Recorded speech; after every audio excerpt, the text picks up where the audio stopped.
Bienvenue dans la seconde partie de ma conversation avec Camille, fondatrice d'Anata Matcha. Dans la première partie, on a exploré son parcours personnel et entrepreneurial pour arriver à la création d'Anatae. Comment une idée est née, comment elle l'a structurée et comment elle a transformé une vision en un projet concret. Aujourd'hui, on va se plonger dans la réalité de l'entrepreneuriat. On va parler des coulisses, des peurs, des doutes, des croyances limitantes, mais aussi des décisions difficiles qu'on a à prendre en tant que femme entrepreneur au cours de son parcours. Dans cet épisode, on va parler des mindset shifts qui ont façonné la construction d'Anatae, mais aussi la femme qu'elle est devenue en chemin. Comment on construit une marque alignée et intentionnelle et comment on apprend à traverser les challenges aussi bien en tant que marque que manager. Je vous laisse avec la seconde partie de cet épisode. Quel a été, Camille, ton plus grand choc entre l'idée que tu te faisais de l'entrepreneuriat, du fait d'être manager et la réalité de ce que tu as vraiment vécu? Est-ce que tu as eu un choc ou est-ce que c'était vraiment en adéquation avec l'idée que tu avais de créer une entreprise et de manager des gens? Comme c'est ma première boîte et que je l'ai montée assez tôt, je pense que j'ai pas eu trop le temps de me faire une idée de ce que ça allait être avant d'y être vraiment, tu vois. Mais en tout cas, je trouve que c'est très très lourd. C'est plus lourd que ce qu'on peut croire. C'est-à-dire que c'est beaucoup de liberté, mais c'est aussi beaucoup de chaînes. Moi, j'ai eu pas mal de périodes, et ça m'arrive encore parfois, où je me dis, mais punaise, je suis un peu esclave de ce que j'ai monté, quoi. C'est tellement lourd parfois parce qu'il y a des soucis, et donc du coup, ben, le soir, le week-end, on continue d'y penser, ça continue de nous atteindre, en fait, quand il y a des soucis. On peut pas fermer la porte et dire, bon, bah, je verrai ça lundi. J'essaye, mais, mais quand c'est des problématiques, des grosses problématiques financières ou humaines, je pense que c'est les deux plus grosses qui se présentent, ben, c'est compliqué de complètement déconnecter. Donc moi, je trouve ça assez lourd et parfois, c'est vrai que j'envie les gens qui peuvent déconnecter le soir et se dire, bon, bah, il y a un gros souci au travail, mais c'est pas mon problème finalement, c'est celui de mon boss. Donc voilà, ça c'est le mauvais côté. Après, bien sûr, ça va avec plein de bons côtés, c'est l'autre côté de la pièce, on va dire, c'est que ben, j'ai aussi beaucoup de liberté. Si je veux prendre une journée demain, ben, je la prends. J'ai personne à qui demander. Alors oui, si j'ai un planning chargé, ça va entraîner pas mal de choses. Je vais devoir décaler, etc. Mais il y a quand même cette liberté qui contrebalance et heureusement. Mais je crois que oui, la chose que j'avais peut-être pas assez bien anticipée, c'est la lourdeur.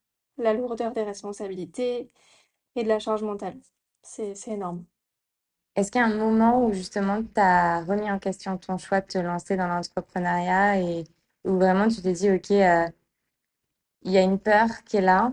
Qu'est-ce que je fais? Est-ce que je choisis de laisser la peur me dominer ou est-ce que je me dis, OK, non, je continue d'avancer parce que je sais mon pourquoi, en fait, je sais pourquoi je l'ai fait et je sais que ça va bien se passer et où j'accepte, tu vois, ben, cette charge peut-être un peu plus forte d'un point de vue mental et émotionnel. Je pense que les premiers mois et les premières années, finalement, c'était les plus simples pour moi, dans mon cas.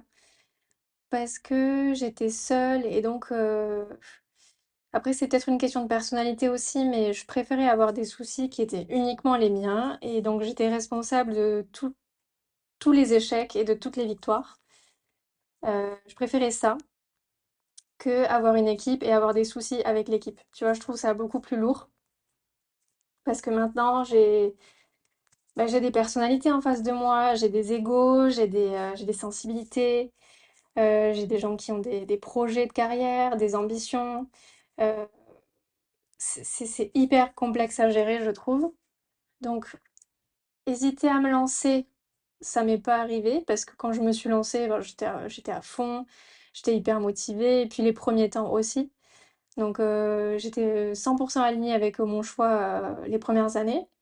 C'est plus ces dernières années, je pense, où parfois ça peut être lourd. Euh, Après, je sais que si je veux arrêter, je peux. Et je l'ai toujours pas fait. Donc c'est que c'est qu'il y a quand même plus de côtés positifs et que quand même encore mon métier, même s'il y a des jours difficiles. Mais je sais que j'ai une porte de sortie quand même. Les sociétés, ça peut se vendre. Je pourrais aussi embaucher plus de gens et faire certains choix que je fais pas pour l'instant. Donc voilà, moi, ça s'est pas encore vraiment mis sur mon chemin de façon problématique, mais c'est vrai qu'il y a des jours difficiles. Il y a des jours difficiles, surtout sur les sujets humains et financiers, je dirais. Et c'est très juste ce que tu dis, et moi, c'est une des raisons pour laquelle j'ai jamais voulu vraiment trop structurer. Et en fait, il y a un moment dans ton chemin professionnel où tu dois faire le choix de te dire qu'est-ce que je fais? Est-ce que je reste dans quelque chose de plus petit, on va dire d'un point de vue bah, peut-être popularité, financière, etc., parce que ça reste à l'échelle d'une personne, de toi. Ou est-ce que je Mm, me dis, je me lance dans quelque chose, parce que pour moi, c'est vraiment ces deux métiers complètement différents, ces deux perspectives qui sont complètement différentes dès lors que tu te dis, OK, je structure mon entreprise, j'embauche des gens, j'injecte peut-être un peu plus d'argent, j'ai peut-être des investisseurs. Enfin, là, c'est mm, pour ça que je t'ai posé la question. C'est deux métiers qui sont complètement différents. Moi, personnellement, et j'adore que tu aies parlé de personnalité, moi, je m'en sentirais pas parce que je pense que mm. ça ne fait pas partie, et je dirais pas de mes qualités, mais en tout cas, c'est parce que je pense que tout s'apprend et on peut se faire accompagner, tu vois, sur enfin, à peu près toutes les facettes. C'est juste que c'est pas forcément ce que j'ai envie de faire. Et j'adore ce que tu as dit en disant, en fait, il y a toujours une porte de sortie, c'est-à-dire que tu ressens l'inconfort du management et de ce qui se passe autour de toi, mais malgré tout, tu continues. Et c'est là que c'est hyper inspirant parce que justement, tu choisis pas le confort de ce qui est familier et te dire, OK, je suis toute seule, Camille, si j'échoue, personne ne le verra parce que c'est que mes erreurs. Là, il y a d'autres gens qui sont impliqués et finalement, tu apprends aussi sur toi-même quand tu manages des gens. J'ai adoré ce que tu as raconté sur l'idée des personnalités, des identités. Qu'est-ce que ça t'apprend justement sur toi, Camille, en tant que femme, sur le fait de manager des gens? Parce que moi, je trouve que c'est le métier le plus, c'est ce qui m'impressionne le plus parce que l'humain, en fait, c'est quelque chose d'hyper délicat, c'est hyper sensible. Tu travailles aussi avec des stagiaires, avec, tu vois, des filles qui sont peut-être plus jeunes et tu as envie qu'elles aient une belle expérience aussi de l'entrepreneuriat. Donc, qu'est-ce que ça t'apprend sur toi, justement, cette nouvelle casquette de manager? C'est vrai que c'est très enrichissant et j'ai des personnes plus jeunes que moi et des personnes plus âgées que moi aussi, donc ça c'est aussi intéressant d'avoir ce rapport boss-employé avec des personnes qui sont plus âgées que moi, c'est aussi intéressant. J'essaie de faire preuve de bienveillance et de pas de leur faire comprendre que ce que je suis en train de dire, c'est à propos de leur travail, c'est pas à propos d'elles. Tu vois, j'essaye vraiment de toujours séparer. Euh, je vais parler vraiment de leur travail. Donc les qualificatifs que je vais employer, ça va concerner leur travail, ça va pas les concerner elles. Et ça, j'essaye de le garder tout le temps parce que je pense que c'est comme ça qu'il faut faire dans le milieu du travail. On est très proches quand même, je me montre assez ouverte, on peut discuter de tout. On est une équipe qui rigole, qui se confie, qui... Voilà, on n'est pas des collègues et puis c'est tout. Mais il y a quand même toujours une barrière. Donc on joue aussi avec cet équilibre-là, où on peut se poser des questions perso, mais il y aura une limite. On va pas non plus se raconter un date ou des choses comme ça. Il y a bien une limite, tu vois, qui je pense m'aide beaucoup, parce que ça crée de la confiance. On apprend à se connaître un petit peu en dehors aussi de juste se connecter et parler travail, travail, travail, travail. Mais voilà, il y a une distance. Donc cet équilibre-là, je trouve qu'il est important.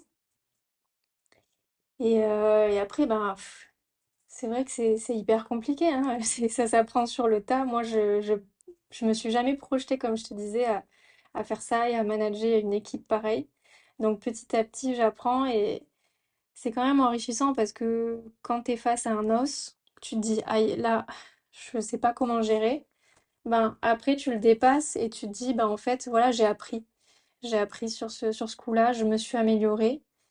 Et, euh, et même si moi aussi, parfois, c'est intéressant ce que tu dis, je rêve parfois de revenir tout petit et d'être que moi. Je me dis non, quand même, c'est quand même sympa aussi d'être cette grande équipe, d'avoir tout un but commun, de partager les victoires, de partager les échecs aussi. Donc ouais, c'est vrai que c'est deux faces de l'entrepreneuriat qui sont très différentes et deux phases de l'entrepreneuriat qui sont très différentes. Mais je pense que c'est intéressant de se demander qu'est-ce qui nous correspond le mieux. Parce qu'effectivement, c'est pas du tout le même quotidien que quand j'étais seule. Mais c'est beau et je pense que c'est important de le souligner, que ce soit dans l'entrepreneuriat ou dans la vie. Il y a toujours en fait de l'inconfort dans les choix qu'on fait. Ce qui est important, c'est juste de faire des choix qui sont alignés avec la personne qu'on a envie d'être et la personne qu'on a envie d'incarner chaque jour. Et justement, je trouve ça hyper beau parce que finalement, tu as appris toute seule sur le tas et tu continues d'apprendre.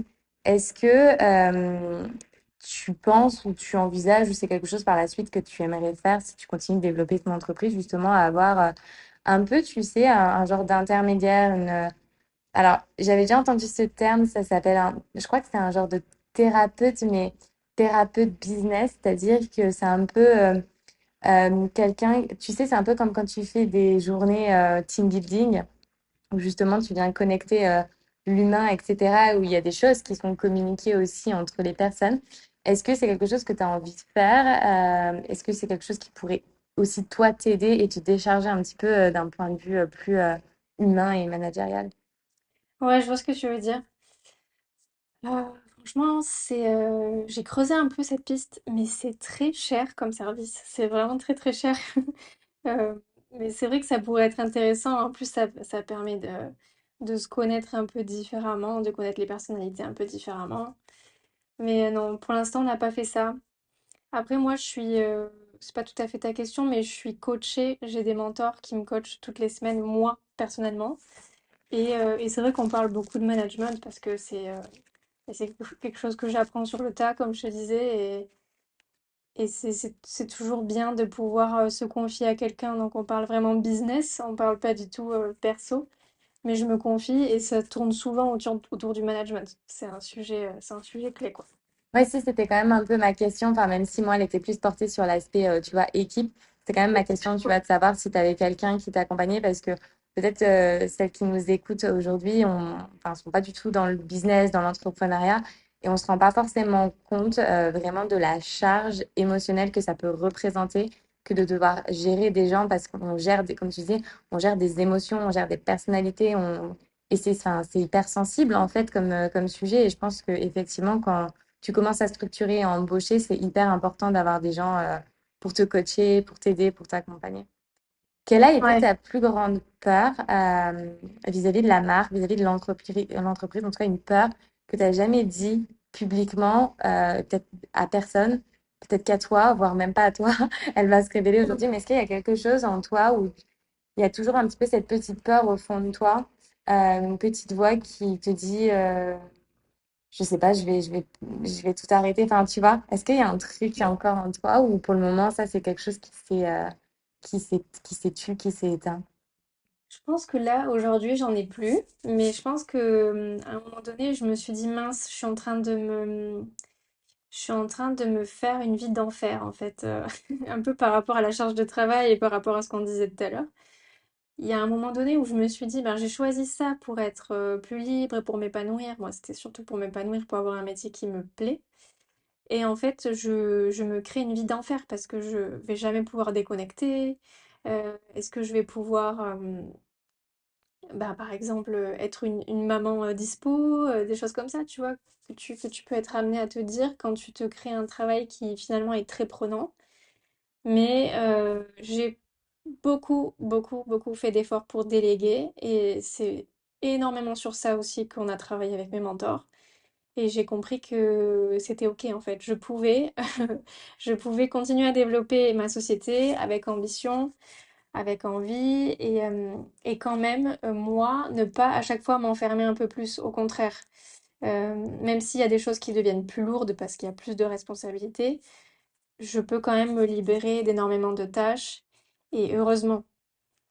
Donc ça m'a beaucoup préoccupée. Puis je pense que c'est terminé depuis quelque temps, surtout depuis que je suis accompagnée. Et en fait, même pour que les filles de mon équipe aient un travail intéressant, il faut qu'on continue de croître. Parce que je les connais, elles n'ont pas envie d'avoir un métier qui se ressemble d'une année sur l'autre, elles ont envie que ça évolue aussi. Donc c'est pour tout le monde, c'est pour la dynamique de groupe qu'il faut qu'on ait envie de grossir en fait. Sans que ce soit un gros mot, mais c'est très sain Ça veut dire que tout le monde va progresser, que potentiellement certaines vont être augmentées, qu'elles vont passer responsables. Et, euh, et ça m'a pas mal apaisé de comprendre que non, c'était pas parce que le CA allait grossir que ma vie allait devenir de plus en plus impossible. Est-ce que, genre, émotionnellement, ça a été un peu difficile pour toi de lâcher prise sur cette idée que Nathalie, c'était plus juste ton bébé à toi, Camille? Parce que finalement, ben, quand tu as des gens, et c'est le but, c'est d'embaucher des gens qui sont autant passionnés que toi. Surtout parce que bah, Nathalie est grand maintenant, mais ça reste quand même une petite entreprise à taille humaine. Donc, les personnes que tu embauches, tu as envie que ce soit des personnes qui soient réellement investies, qui soient passionnées par la marque. Et enfin, moi, je suis en contact avec Lisa notamment, qui, je le vois, elle est passionnée et elle adore ce qu'elle fait et c'est hyper agréable. Et tant mieux, tu vois, pour la marque. Mais du coup, elle, ça devient aussi un petit peu son bébé. Donc, comment est-ce que pour toi, déjà, ça a été difficile justement de prêter ton bébé, on va dire, ou en tout cas de le donner à tous ces membres de ton entreprise? Ou au contraire, ça a été facile et tu t'es sentie vachement soulagée? C'est une bonne question. J'ai l'impression que j'ai vécu un peu les deux. Je pense que c'est un réflexe à prendre que j'avais pas il y a quelques années, forcément, parce que j'étais toute seule. Donc ça fait bizarre et en fait, faut faire confiance vraiment. Mais une fois que la confiance est là, c'est plutôt un grand soulagement, tu vois.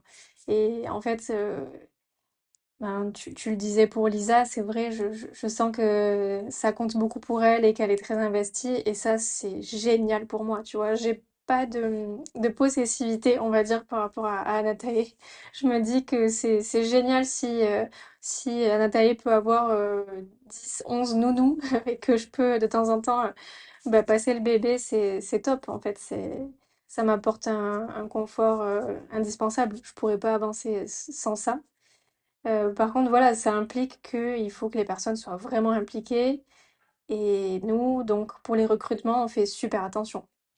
On veut des personnes qui sont vraiment motivées, consciencieuses, très sérieuses. Ça fait toujours partie des qualités qu'on recherche parce que c'est très précieux ce que je veux leur mettre entre les mains, en fait. Pour moi, ça compte beaucoup. Donc, effectivement, je passe pas mon bébé à n'importe qui. Voilà. Mais ravie que toute l'équipe puisse s'approprier ces sujets, ces dossiers. J'adore aussi ne plus être au courant de tout.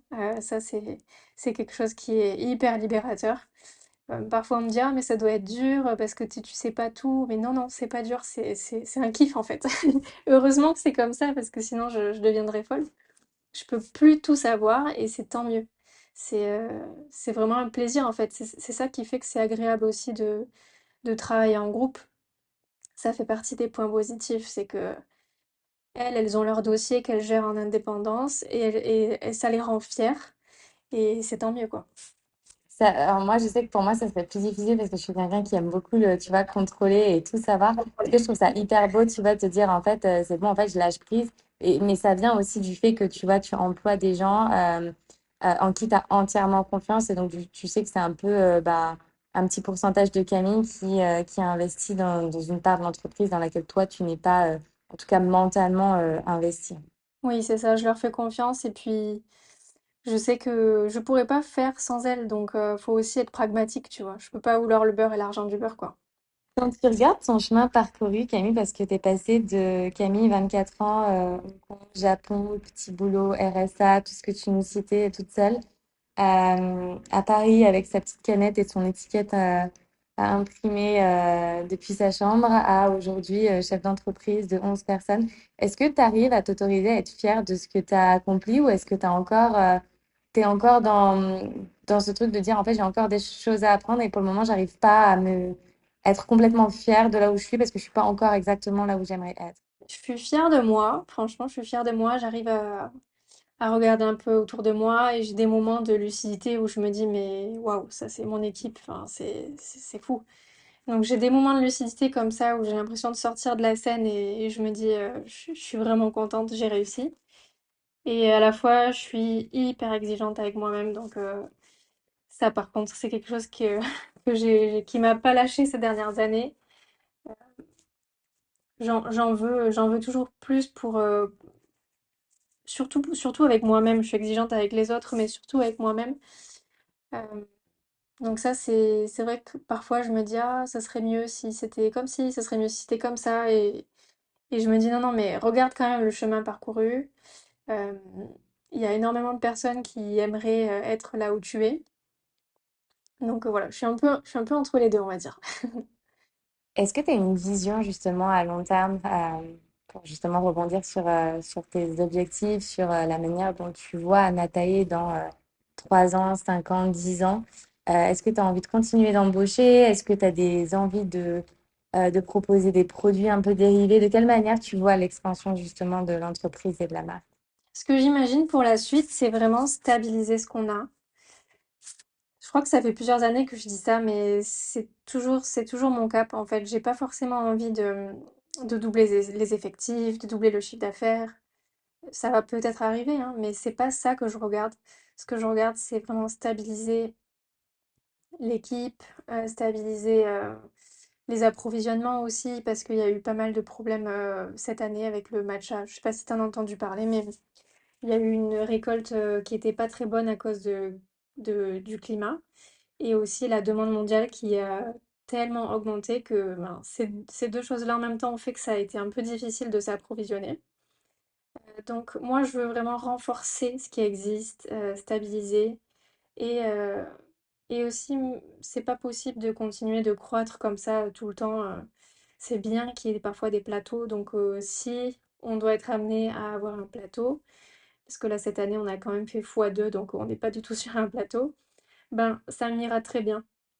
Ça m'ira très bien. Je cours pas après les 30 millions de chiffres d'affaires ou l'équipe de 50 personnes. J'ai juste envie qu'on continue d'être bien, qu'on se renforce pour les prochaines potentielles tempêtes. Et voilà, c'est ça le mood. Comment tu as traversé justement, alors, deux choses.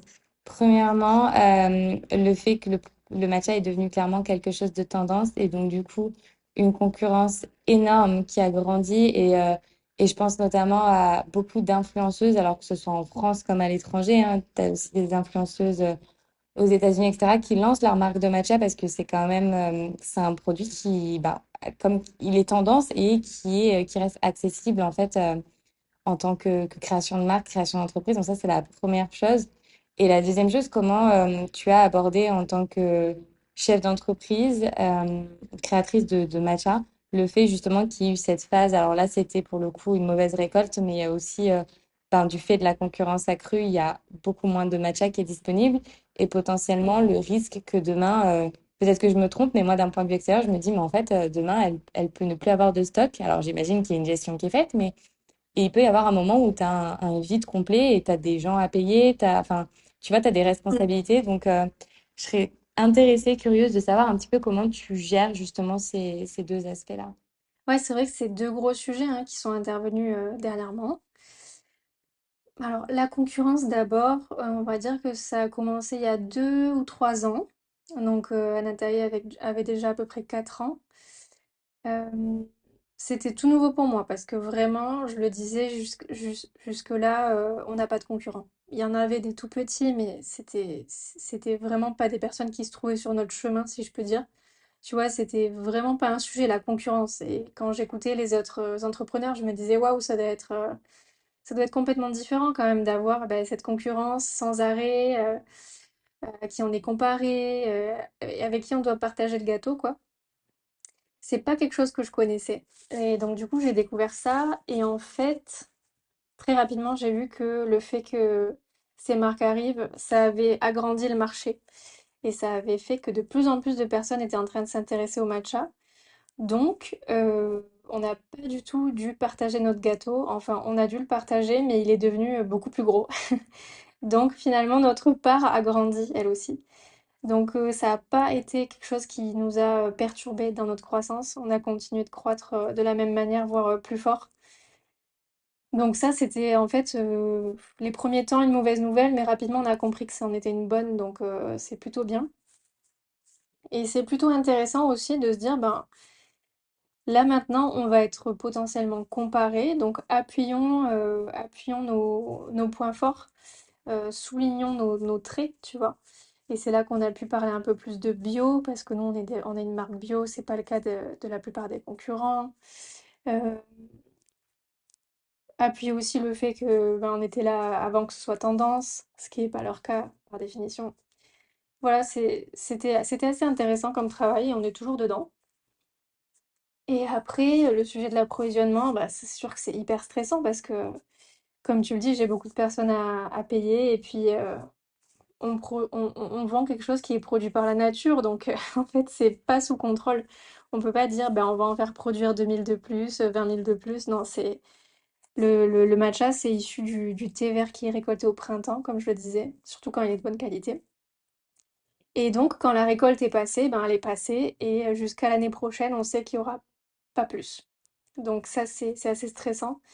Là, tu vois, on est en fin de période, donc, puisque on enregistre début mars. Donc, on est bientôt à la période de récolte.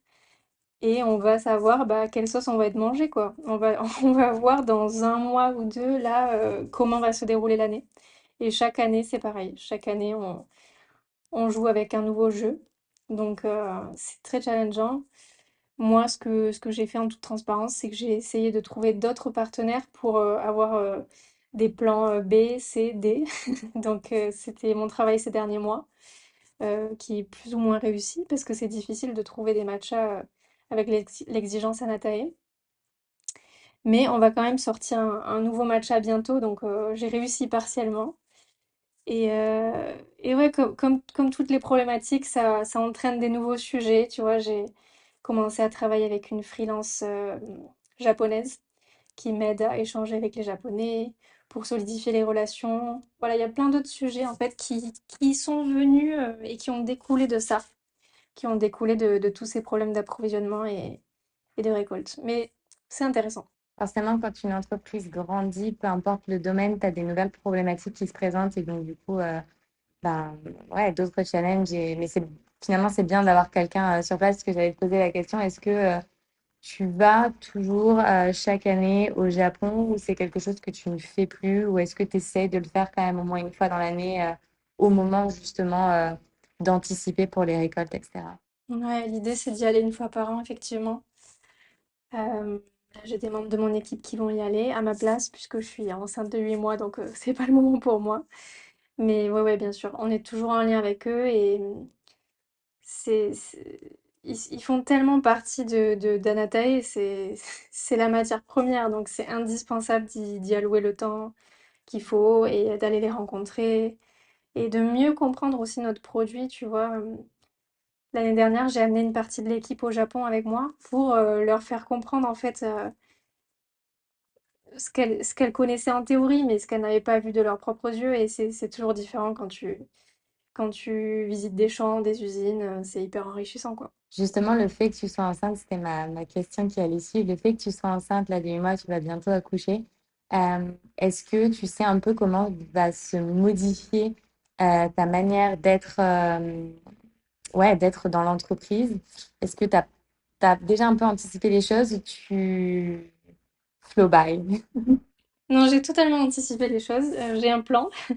Après, pour avoir un petit peu vu des jeunes mamans autour de moi, je sais que le plan ne s'applique pas toujours. Donc, moi, j'ai la théorie. On va voir comment je le vis parce que je pense qu'on peut pas prévoir parfaitement. J'ai tous ces derniers mois, j'ai mis en place des choses pour pouvoir ne pas ne pas louper les premiers mois de vie de mon enfant.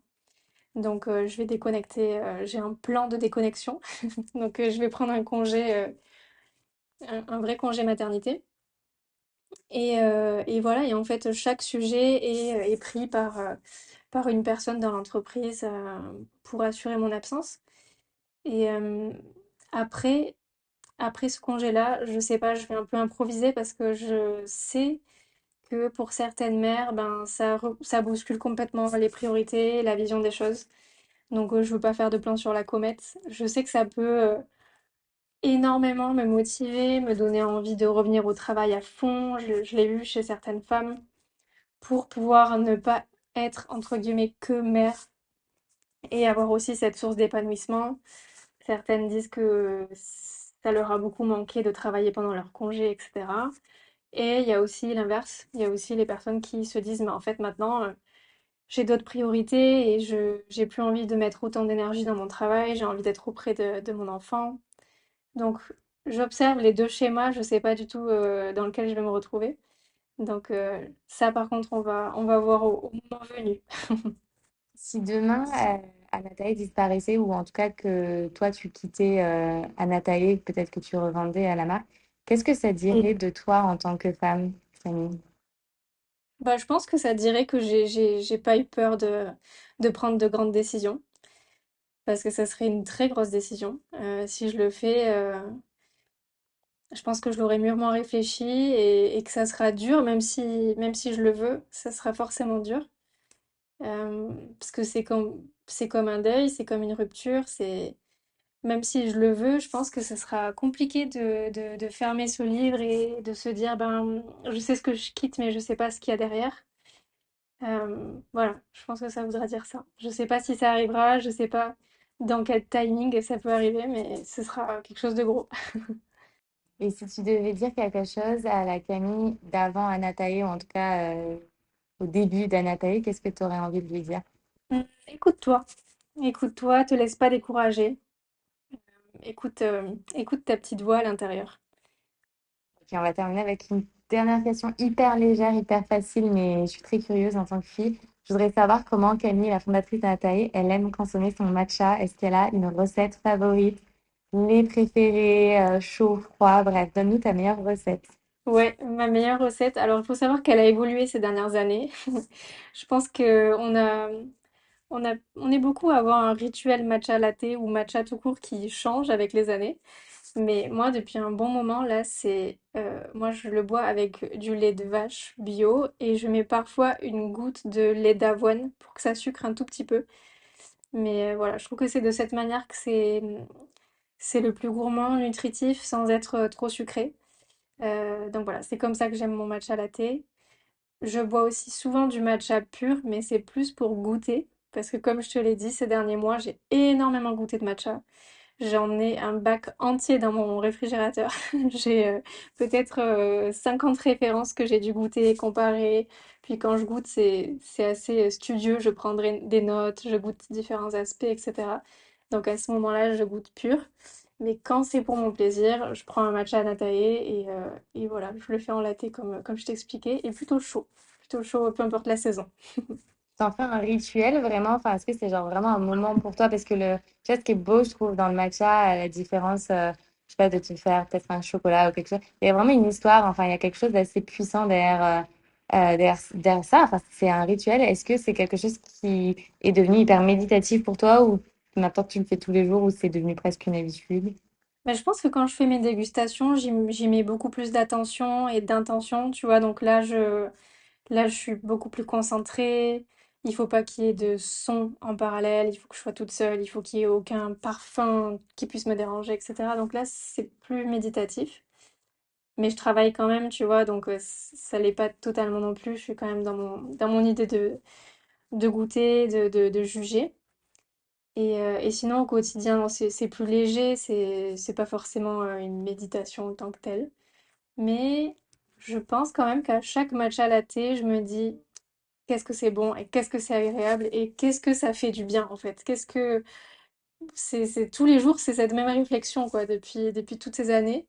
À chaque gorgée, je me dis mais c'est trop bon. Et c'est moi qui l'ai créé et je suis en train de consommer ce que j'ai créé. Je pense qu'il y a encore la fierté et plus, tu vois. Et on termine juste cet épisode. Tu parlais d'un nouveau matcha que vous alliez lancer. Est-ce que tu as une date ou quelque chose que tu peux nous révéler un petit peu sans tout nous dire, mais est-ce qu'il y a une nouveauté qui va arriver et quand est-ce qu'on peut espérer voir cette nouveauté? Alors oui, c'est un matcha qui va s'appeler le matcha originel.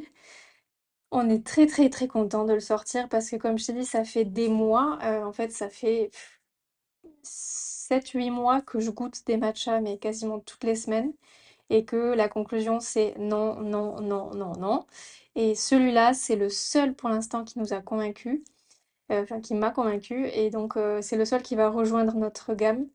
Et il va sortir, je sais pas la date exacte, je crois qu'elle n'est pas encore déterminée, mais d'ici le mois de juin. Voilà, le matcha originel normalement devrait se retrouver sur notre site.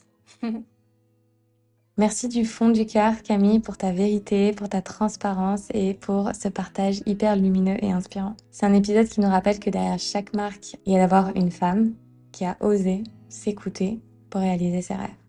Et à toi qui nous écoutes, j'espère que cette conversation te donne la permission de créer à ta manière, avec sens et avec courage. Je te rappelle que tu peux bénéficier de moins 10% sur chacune de tes commandes avec mon code MarineC10. Je te mets le code ainsi que le lien en description de cet épisode. Mon préféré, c'est le Ceremony. C'est vraiment celui que j'utilise le plus souvent. C'est le plus rond, le plus gourmand. J'utilise aussi le Premium et le Classique qui sont un petit peu plus amers. Je le consomme principalement en iced avec du lait d'avoine, donc naturellement sucré, ce qui va vraiment arrondir et adoucir cette sensation d'amertume. N'hésite pas à nous taguer si tu testes l'une de nos recettes. Je te rappelle, moins 10% avec mon code MarineC10 en description de cet épisode. On se retrouve très vite pour un nouvel épisode sur Off the Mat.